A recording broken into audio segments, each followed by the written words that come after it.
Question number 47 कह रहा है कि आम आदमी योजना क्या है, उस पर देखते हैं। तो पहला जो है कि इस योजना के अंतर्गत बीमाकृत व्यक्ति भूमिहीन ग्रामीण कुटुंब के परिवार का मुखिया अथवा कमाऊ सदस्य होना चाहिए। एक चीज़ इसमें याद रखना है, यह आपके पास अगर नॉलेज नहीं है फिर भी यह क्वेश्चन आपसे बन जाएगा, ठीक है। कैसे बनेगा देखते हैं। एक चीज़ आपको समझना पड़ेगा, ये कह रहा है आम आदमी बीमा योजना, योजना है मतलब सरकार लाई होगी, जो केंद्र सरकार है योजना लाई होगी। तो सरकार का जो कोई योजना लाती है उसका मकसद क्या होता है, आप चीज़ों को समझिए गहराई से। सरकार कोई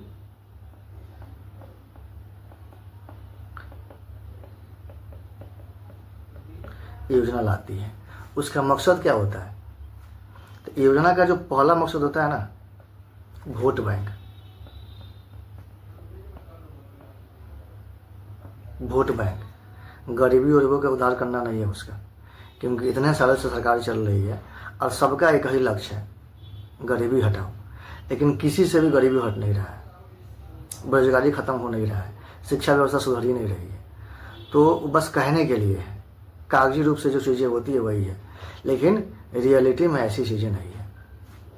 तो वास्तविकता समझिएगा तो यह प्रश्न आपको आसानी से सॉल्व हो जाएगा।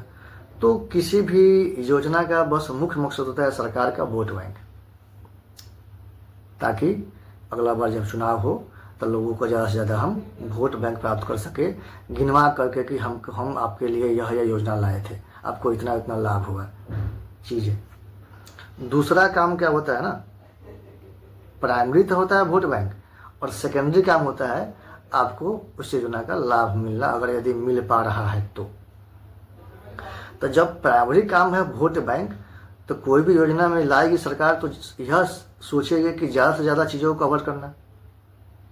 ज़्यादा से ज़्यादा चीज़ों को कवर करने का मतलब है कि अधिक से अधिक लोगों को उसमें कवर करना, जो वोट देने वाला हो, क्योंकि उसका मेन मकसद होता है लोगों को वोट देने वाले से, कि जिसको हम वोट मिल सके, हम उसके लिए हम विशेष रूप से योजनाएं लाएं, ताकि हम फिर अगली बार सत्ता में आए, वो लोग हमको वोट देगा।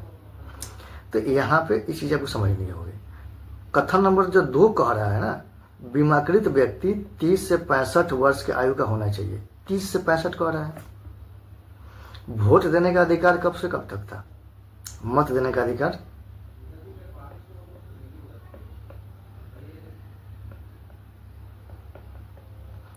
18 वर्ष से, आर्टिकल 326 में वयस्क मताधिकार आपको दिया गया है।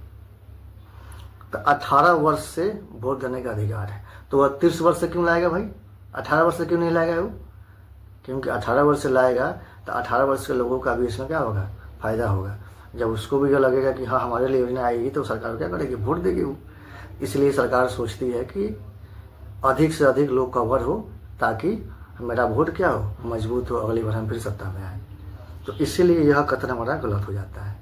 30 वर्ष से कह रहा है, तो अगर यह हमारा गलत हो गया, यह गलत हो गया, तो यह खत्म, बच गया सी में है 1 और 3 और ये में। तो हमेशा अगर इस तरह कथन आए तो आपको 2 कथन जो होता है उसके साथ जाना होगा, अक्सर वही सही होता है। मैंने इसका पूरा लिस्ट बना कर रखा, दिखाऊंगा। अक्सर हम ये नहीं कि हमेशा वही बात है, तो इसके साथ जाना होगा। इसलिए अगाशा, ये तो आपका लॉजिक से हो गया। अब नॉलेज से क्या होगा, तो जो आम आदमी योजना है ना,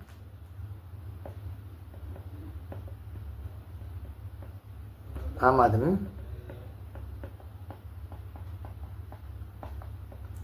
ये 2 अक्टूबर 2007 में लाया गया था।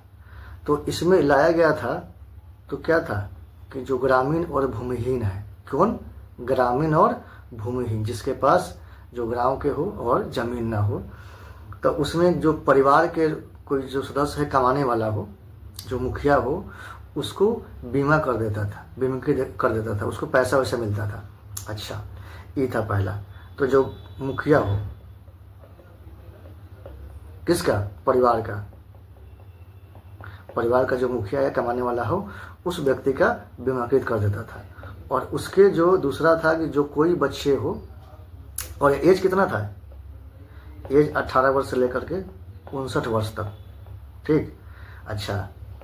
और जो उसके जो बच्चे हैं, मैक्सिमम 2 बच्चे जो 9 से लेकर के 12 कक्षा में यदि पढ़ रहे हो तो पर मंथ 100 रुपया प्रति माह उसको भत्ता मिलता था, मतलब छात्रवृत्ति मिलता था, कहने का मतलब है। तो अब देखिए, पहला कह रहा है कि इस योजना के अंतर्गत बीमाकृत व्यक्ति भूमिहीन ग्रामीण, बताया ना, जिसके पास जमीन ना हो और गाँव के रहने वाला हो, कुटुंब के परिवार का मुखिया अथवा कामों सदस्य होना चाहिए। इसलिए मतलब कथन क्या हो जाएगा? सही हो जाएगा। योजना में बीमाकृत व्यक्ति की कक्षा 9 से 12 के बीच के जो पढ़ रहे 2 बच्चे के लिए निःशुल्क छात्रवृत्ति के प्रावधान है, मतलब 100 रुपया पर माह दिया जाता था। इसलिए अभी क्या है? सही है। तो आसान है।